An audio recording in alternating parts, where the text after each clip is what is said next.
Erica here, and I'm here today with another video. And today I want to talk about books that feel like home. So this is kind of similar to a video that I just filmed about books to make you feel better when you're sad. But these are books that are just like really cozy, and when I read them or I think about them, they make me feel very safe and very comforted. They're not necessarily books that are very upbeat all of the time. They're not, necessarily very positive. Some of them are a little bit bleak, in fact, but they just make me feel warm and fuzzy. They're kind of my bookish security blankets. So I want to talk about those with you today. Let's go ahead and get the first ones out of the way.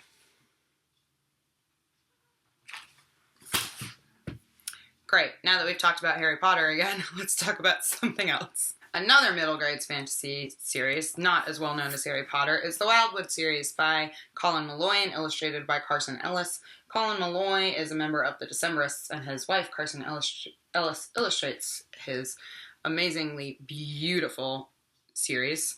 And this is a really lovely series about a young girl who, at the beginning of the series, her baby brother is taken away by a flock of crows into this wild wood on the edge of her town. This happens to be set in Portland, Oregon, and she goes off to find him, and what she finds in the woods is not necessarily what she expected. There are all kinds of fantastic creatures and, power plots and all kinds of excellent things. So there are 3 books in the series: Wildwood, Under Wildwood, and Wildwood Imperium, and they're just really, really beautiful, and they're a wonderful little series to kind of escape into, and they're very homey and really warm, and they are talking animals, which is always a plus. Next, I have 2 coming-of-age novels. The first one is I Capture the Castle by Dodie Smith.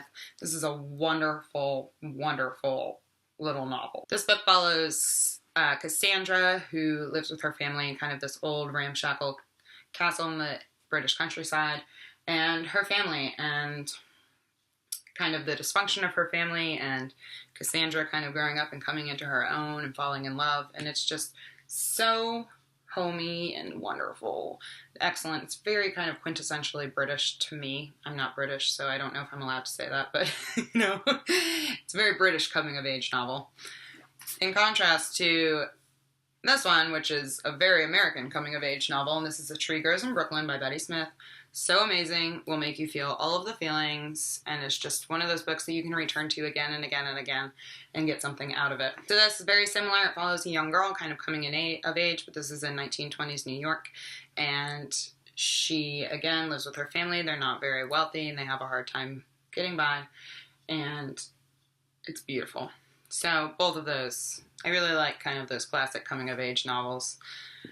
So I would highly recommend those. Next, I have kind of an odd choice, and I didn't think that this was going to be one that came to mind when I kind of sat down and started planning this video, but it did right away, and it's The Hours by Michael Cunningham. This is one of my favorite books of all time.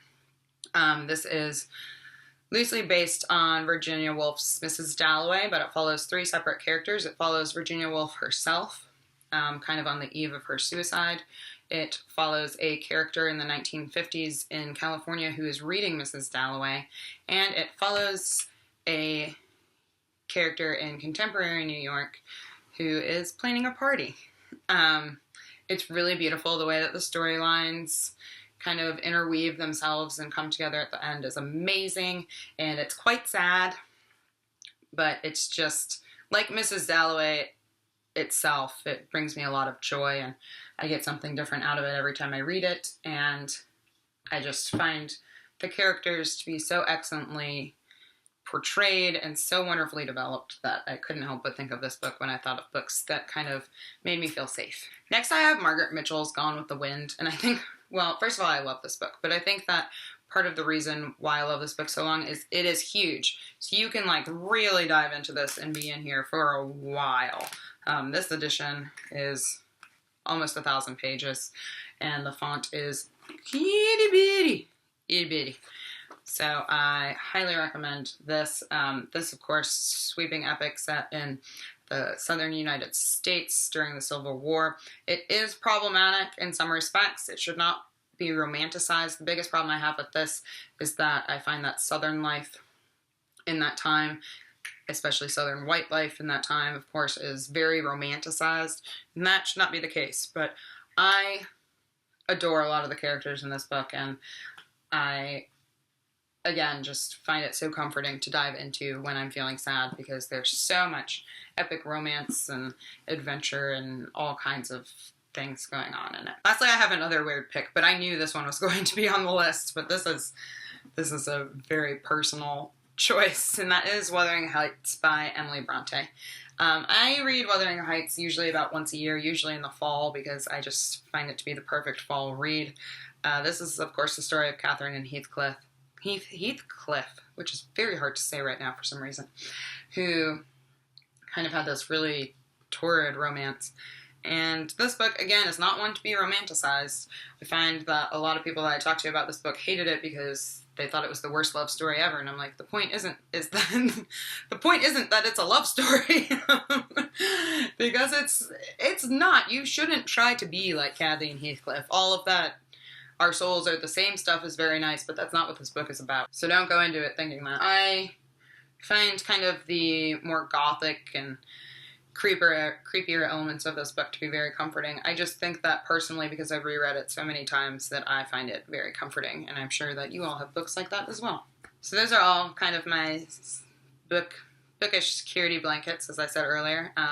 Do you have any books that you find make you feel kind of really safe and comfortable, even when you're not actively reading them? Like, when I think of these books, I also I get this warm and fuzzy feeling, and I'm like, oh, I wish I was reading that book right now. It makes me feel so safe. So if you have any books like that, please let me know in the comments. I'd love to hear about it. And that is all for today. See you all next time.